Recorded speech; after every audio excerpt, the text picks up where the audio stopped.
"Sir, I'm going to have to ask you to step away from the flag." The airport manager's voice broke through the stillness, firm but edged with uncertainty. His hand hovered just inches from the casket draped in the American flag. The Marine didn't flinch. His gloved hand stayed in place, back straight, eyes fixed forward. Around them, travelers froze. Conversations faded. The hum of the terminal dulled as if the building itself held its breath. This wasn't just another delay. It was a silent standoff between regulation and reverence, happening right there at Gate 42B. No raised voices, no chaos, just the weight of dignity refusing to move. "I said step back. You're not allowed to handle the cargo." The manager repeated himself, louder this time, waving over security. The Marine remained silent. His presence didn't change, but something about him, his resolve, seemed to vibrate in the air. "Look," said a TSA agent stepping in, "we've got procedures. You're delaying flights. You can't just—" The Marine turned his head and looked the man directly in the eyes. "With all due respect, sir," he said, voice calm but full of gravity, "this isn't cargo. This is a Marine, and I will not leave his side." The silence that followed hit harder than any argument could have. His name was Corporal Jake Morrison, 23 years old, killed in action. He was more than a soldier. He was a friend, a brother in arms, the one this Marine had trained with, laughed with, bled with.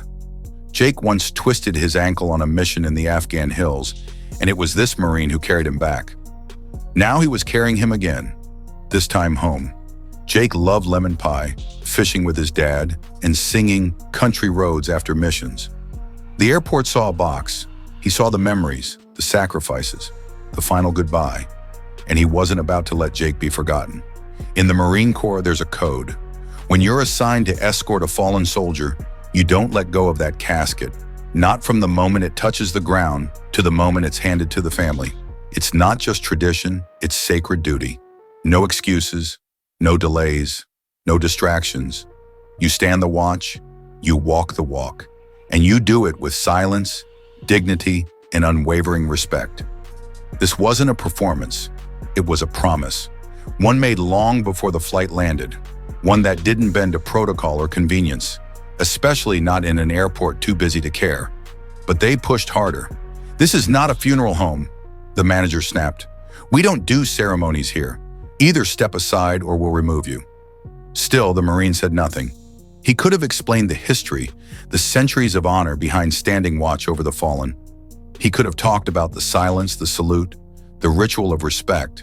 But he didn't need to, because in his stillness, in the refusal to release his grip on that flag, he was telling a story older than rules. One of sacrifice, of brotherhood, of a soldier who gave everything and deserved more than a rushed handoff. Then a small voice rose above the tension.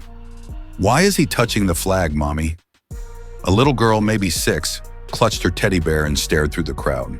Her mother whispered for her to hush, but the Marine looked down and gave the child a soft nod.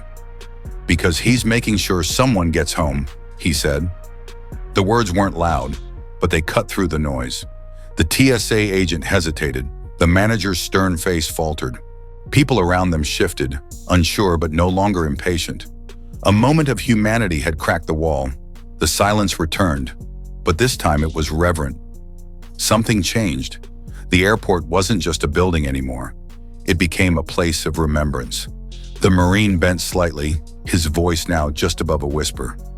"This man gave everything. This flag isn't decoration. It's a promise."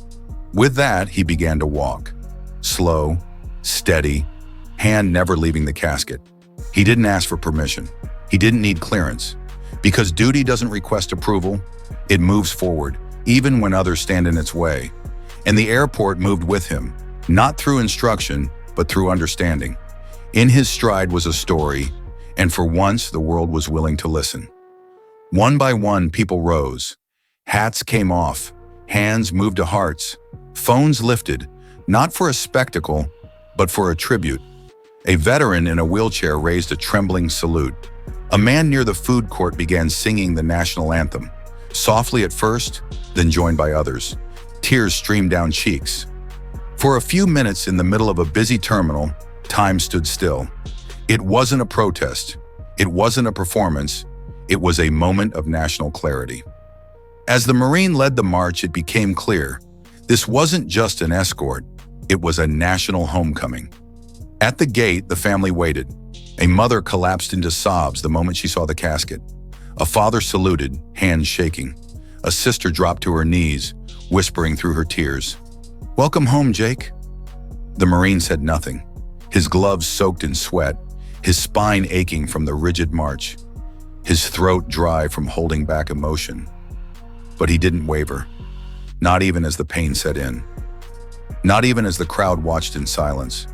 Not until he had completed his duty, until Jake was home. Only then did he allow himself to breathe. He reached down and slowly released his grip on the flag. With practiced care, he folded it into a perfect triangle. Kneeling, he placed it into the mother's hands. "He didn't die alone," the Marine said softly. "He was loved. He was honored." She clutched the flag like it was air itself, and as he stood again, the crowd remained silent, not because they were told to, but because they understood. This was sacred ground now, even if just for a few minutes in an airport. The manager stepped forward, eyes red. I didn't understand," he whispered. "I'm sorry." The Marine gave a simple nod. "Now you do." No anger, no gloating, just a passing of understanding. The silence broke, not with noise, but with slow, respectful applause.